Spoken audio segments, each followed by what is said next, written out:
Queria convidar você a ficar de pé, dar um abraço a quem está perto de você, uma boa noite. Muito bom a gente estar louvando aqui o nosso Deus.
Jesus, muito obrigado mesmo pela vida de cada criança aqui dessa igreja, muito obrigado porque a gente descansa na verdade que você Sabe, é o Deus delas mesmo, que é você que cuida de cada vidinha. Use, Jesus, use esse momento mesmo ali das aulas para falar o coração delas, para que desde já elas já saibam que só você é verdade, Jesus. Que desde já elas já se apaixonem pela sua presença, pela verdade que é você, Jesus. Usa cada lição ali, cada professor para ser um instrumento seu mesmo, Jesus, para transmitir a verdade que é você. Que desde já, Jesus, que desde já elas já amem você, elas amem estar na sua presença, te louvar, cantar para você. Por favor, Jesus, capacita cada professora ali, capacita esse ministério mesmo do Kids, a estar cada vez mais mostrando quem é Jesus para essas crianças. Jesus, por favor. Em seu nome que a gente ora, Pai. Amém.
vocês estejam bem, que Deus fale ao nosso coração nessa noite.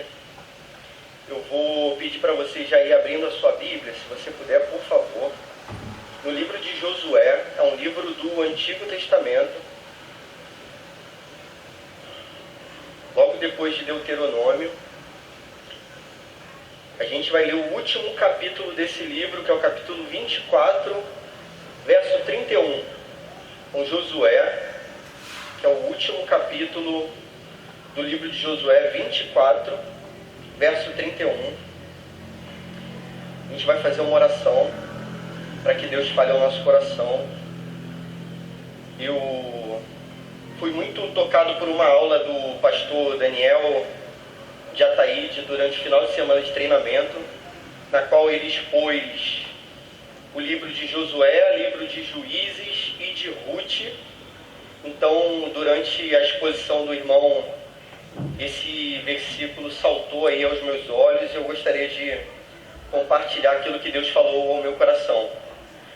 Existem formas da gente se colocar aqui no culto e pode ser um momento em que a gente esteja distraído, sem perceber a presença de Deus, mas eu gostaria que fosse, na verdade, um momento em que você estivesse de todo o coração, buscando que esse não fosse um domingo qualquer, mas fosse o domingo no qual você teve um encontro com Deus e no qual você saiu dessa igreja transformado. Então, que você coloque o seu coração diante do Senhor nessa oração, nesse sentido. Vamos orar? Senhor, muito obrigado pela oportunidade que nós temos de, diante da Tua Palavra, aprender sobre as coisas do Teu reino, sobre a eternidade, sobre aquilo que é a maior riqueza dessa vida, Senhor, que é conhecer o Teu Filho Jesus e caminhar com Ele. Muito obrigado, Senhor. Fale a cada coração nessa noite. Nada nos importa nesse momento, senão, Senhor, ouvir a Tua doce voz ao nosso coração. Por favor, Senhor, toca naquele local que ninguém pode alcançar senão o Seu Espírito Santo. Transforme as vidas, transforme até o que a gente julga ser impossível de ser transformado, Senhor, nas nossas vidas. Muda, Senhor, por favor. É o que a gente pede no nome do Teu Filho Jesus. Amém. No estado do Rio de Janeiro, e um desses presídios foi um local chamado Esmeraldino Bandeira. E nesse local eu dei aula para um grupo de angolanos. Então vou contar a vida real para vocês. Vários estrangeiros são presos no Brasil por conta do tráfico internacional, sobretudo africanos. Então eu dei uma aula para uma turma de ampla maioria de angolanos, tinha mais um colombiano e alguns brasileiros na turma também. Eu fiquei tocado ali com os angolanos porque eles eram muito simpáticos e, apesar de traficantes de drogas, eles eram pessoas bem educadas, assim, amistosas. E logo de cara eu tentei identificar quem era o líder ali daquele grupo. Geralmente esses grupos têm um líder que recebe o respeito ali e a atenção das pessoas, né? Então eu, como professor, buscava isso, o líder do grupo, para que ele se aproximasse de mim e eu pudesse me aproximar da turma através desse líder. E eu identifiquei um cara muito grande, assim, um cara gigantesco mesmo, um cara largo, chamado Matusalém. E era o nome dele mesmo, e eu achei interessante que todos eles tinham nomes bíblicos. Então devia ter uma influência, né, cristã no país deles. Então eu identifiquei logo Matusalém e pensei, pô, o cara desse tamanho, certamente esse cara é o líder aqui da galera. Ao longo das aulas eu fui percebendo que, na verdade, o líder era um cara mais baixo do que eu, que não é coisa fácil, beleza? Um cara mais baixo do que eu, chamado João José. Pequenininho, do jeitinho dele, e ele dava ordem em todo mundo. Então o João José, quando eu entrava na sala, ele se colocava de pé e todos os outros ficavam de pé, em respeito, inclusive o Matusalém. E aí, quando eu me sentava, ele se assentava também, sinal de respeito para o professor. Era um negócio impressionante, porque, poxa, eles estavam numa sala de aula para aprender um conteúdo ali de língua portuguesa, mas em outros momentos a influência servia para o mal também, porque ele era o líder de uma galera que cometia crimes e tal. É indiscutível, irmãos, que nós sofremos influência e somos influentes também. Não sei se você já percebeu, e durante muito tempo da minha vida eu me julgava alguém imune a todo tipo de influência. Eu achava que eu era uma pessoa única no mundo, totalmente especial, que não era influenciado, nem influenciável, influenciado por ninguém. Até que um dia eu percebi, adolescente, que eu vestia a mesma roupa e tinha o mesmo corte de cabelo de um vocalista de uma banda chamada Nirvana, um cara chamado Kurt Cobain. Eu era um sósia desse cara, queria ser pelo menos, roupinha quadriculada igual a dele, e eu era uma pessoa com a postura daquele cara, uma postura mal-humorada. Então não achava graça de nada, igual a ele, e sacudia a minha cabeça. Na época, vai ser difícil de acreditar, mas eu tinha belos cabelos grandes assim, e balançava a minha cabeça assim ao som do rock and roll igual aquele cara. Eu achava que eu era o único de um. Tem essa expressão no livro 1984 do Orwell, único de um. Eu achava que eu era assim, único de um, mas não, eu era mais um no meio da multidão. Josué era um homem que tinha muita sabedoria, porque ele escolheu a influência certa para a vida dele. Josué, de certo modo, durante grande parte da sua vida, vive à sombra de um outro líder, que é um cara chamado Moisés. Uma sombra da vida de Moisés no bom sentido. A vida dos dois é uma vida espelhada. Então Moisés vence o Egito sem lutar. Josué vence Jericó sem lutar. Moisés conduz o povo, Josué conduz o povo. Tem um momento em que Moisés vê a sarça, um arbusto ardendo, um fogo pegando naquele arbusto, e Deus fala com ele, Deus fala com Moisés assim, ó, tira a sandália dos seus pés, se prostra aí, porque onde você está é um lugar santo. Josué tem uma visão parecida. Um dia ele vê o anjo do Senhor, e quando ele vê o anjo do Senhor fala para ele, olha, tira a sandália dos seus pés, se prostra, porque o lugar que você está é um lugar santo também. Esses homens têm uma vida parecida. Por quê? Porque Josué viu que ele poderia seguir um modelo, um exemplo de um homem que já caminhava na fé antes dele. É algo que eu gostaria que estivesse escrito, anota aí, Raquel, beleza? Gostaria que estivesse escrito na minha lápide. Conversa fúnebre, né? Pô, olha só, meus irmãos, se eu morrer e alguém disser isso, é coisa boa demais. O texto vai dizer que enquanto Josué viveu, as pessoas à volta dele seguiram a Deus e não se desviaram. Poxa, como eu gostaria que isso fosse uma realidade na minha vida. Enquanto eu vivo, as pessoas à minha volta servem a Deus e não se desviam. Está preparado para ler esse texto? Ó, Josué 24:31 diz assim: Israel serviu o Senhor todos os dias de Josué e todos os dias dos anciãos que ainda sobreviveram por muito tempo depois de Josué e que sabiam de todas as obras que o Senhor tinha feito por Israel. Amém. Ele tinha influenciado tanta gente, que tinha uma geração que ainda viveu durante bastante tempo, e mesmo depois da morte dele, uma galera ainda continuou servindo a Deus, até que essa geração passa, e aí você entra no livro dos Juízes, e aí você vê cada um seguindo o seu próprio coração, seu próprio caminho. A primeira lição que esse texto traz para a gente é simples: somos influenciados. Primeira lição, nós somos influenciados, seja para o bem, seja para o mal. Primeira carta aos Coríntios, capítulo 15, verso 33, a palavra de Deus vai dizer que as más companhias corrompem os bons costumes.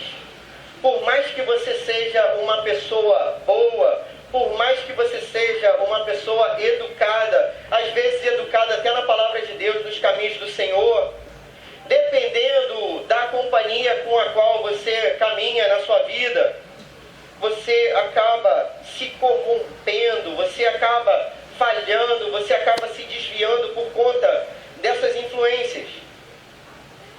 A vida de Israel, por exemplo, desse povo, é bem marcada por isso. No último final de semana de treinamento, a gente viu o estudo dos livros históricos que narram a história dos reis de Israel. Então você tem Samuel, você tem o livro dos reis e você tem o livro das crônicas. Nesses livros você vai perceber o seguinte: quando o rei caminhava com Deus, o povo caminhava com Deus. Quando o rei caminhava sem Deus, o povo caminhava sem Deus também. Aí é porque a gente está nessa região aqui. Então essa moda surf, né? Surfwear é o que a gente se veste.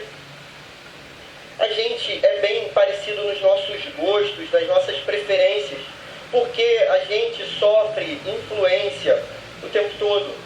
Primeiro salmo do livro dos Salmos, Salmo número 1, vai sustentar essa tese para a gente com toda certeza. Há dois conselhos que influenciam a nossa vida: o conselho de Deus e o conselho que não vem de Deus, que é chamado conselho dos ímpios. Qual o conselho que você vai seguir? É a pergunta que o salmista faz para você no livro dos Salmos. Nós somos influenciados com certeza. A grande questão é: quais são as nossas influências? O que está influenciando a nossa vida? Segunda lição que esse texto traz para a gente: nós somos também influenciadores. Você pode não ter mais de 1000 seguidores, como eu tenho, sei lá, muito pouco. Pô, começa a me seguir aí, gente, que isso? Minha mídia social tá lá embaixo, pessoal. Pô, se a igreja toda me seguisse aí, já melhorava. A gente pode não ser um influenciador assim, virtual, digital, mas a gente influencia as pessoas que estão perto de nós. A Bíblia vai dizer na primeira carta aos Coríntios, capítulo 7, verso 14, que a mulher santifica o marido e seus filhos, e o marido, quando crente, ele santifica a mulher e seus filhos. O que a Bíblia está querendo sustentar aqui? Que há uma influência, e essa influência a gente exerce, pode exercer para o bem também. Dessas pessoas, e são poucas pessoas, e ele crê que se o Senhor alcançasse aquelas pessoas, aquelas alcançariam outras, que alcançariam outras, e que no final das contas, muitas pessoas da faculdade poderiam crer em Jesus Cristo. Não sei se você sabe, mas esse é o método de Jesus. Jesus fez assim também. Jesus poderia ter feito a obra dele sozinho, irmãos. Seria tudo perfeito. Mas é da vontade do Senhor que a gente participe dessa obra. É da vontade de Deus que a gente participe da obra dele. Jesus escolheu 12. Um foi o traidor, estava no meio, mas não creu na palavra da verdade. Jesus envia mais 70 ou 72 pessoas. Jesus investe em grupos menores, que investem em grupos maiores, para que o Evangelho chegue para todas as nações. A nossa volta, positiva ou negativamente, a gente pode influenciar quem está pertinho da gente. Terceira e última lição desse texto: precisamos da sabedoria e da santidade de pessoas comprometidas com Jesus do nosso lado. Precisamos da sabedoria e da santidade de pessoas comprometidas com Jesus do nosso lado. A primeira questão é a gente pensar que a gente precisa se livrar de toda a solidão que serve para a gente como uma tentação na nossa caminhada cristã. É possível, irmãos, que a gente pense que viver sozinho e isolado seja melhor do que se misturar com as pessoas. Eu confesso para os irmãos que eu sempre tive dificuldade de interação social. Por mais que eu esteja aqui na frente, minha mão está suando bastante, geralmente fica gelada, meu coração acelerado. No entanto, a Bíblia diz que andar sozinho é andar em perigo. Andar sozinho é perigoso demais. Quem é daqui da cidade ao lado tem toda certeza disso. Todas as coisas lá nas narrativas da criação, no relato da criação, no início de Gênesis, Deus vai criar e vai dizer isso é bom, Deus vai criar e vai dizer isso é bom. Só que tem uma hora que Deus vê que não era bom. E justamente o que Deus vê que não era bom? Que o homem estivesse só. A solidão para o ser humano, ela é destruidora. A solidão para o ser humano se transforma em doença. A solidão para o ser humano é vaidade. É aquilo que diz Eclesiastes 4, capítulo 12. Um homem sozinho pode ser vencido, mas dois se tornam mais fortes. Um cordão de 3 dobras não se rompe com facilidade. Em meu nome, eu estarei com eles. 2, com Jesus já são 3, e com Jesus são ampla maioria. O reino de Deus, então, destaca isso pra gente nos exemplos dos homens de fé e das mulheres de fé também. Você vai ver no reino de Deus várias duplas, vários trios e vários grupos na Bíblia. Por exemplo, Abraão e Ló. Enquanto Ló caminhava com Abraão, estava tudo certo. Só que um dia Ló, por causa da riqueza, por causa dos problemas que são gerados pela riqueza, Ló resolve se afastar de Abraão e ele sofre as consequências dessa decisão ruim. Moisés não anda sozinho, Moisés anda com Arão. Moisés anda também com Josué. Josué anda com Moisés e Josué anda com Caleb. Davi anda com Jonatas. Elias e Eliseu estavam juntos. Pedro, Tiago, João e o barquinho, já são 4. E todos os dias dos anciãos que ainda sobreviveram por muito tempo depois de Josué e que sabiam de todas as obras que o Senhor tinha feito por Israel. Essa é a chave desse texto, irmãos. Quando você for escolher uma pessoa para andar contigo, uma pessoa para você abrir seu coração como um discipulador, por exemplo, o ideal é que essa pessoa seja mais velha que você. Quando eu falo a palavra velho para os meus filhos, eles dizem assim, não pode falar velho, pai. Fala idoso. Idoso. Às vezes eu digo, cara, eu estou ficando velho, eu me olho no espelho e eu mesmo digo para mim mesmo, estou ficando velho. E eles dizem, não, é idoso. A Bíblia traz uma palavra ainda mais bonita para você e para os meus filhos, ancião. Beleza? Então, olha só, quem é uma boa influência? De modo geral, vou dar um lenço para os mais jovens aí, depois podem me abraçar e chorar lá fora. De modo geral, são pessoas mais velhas.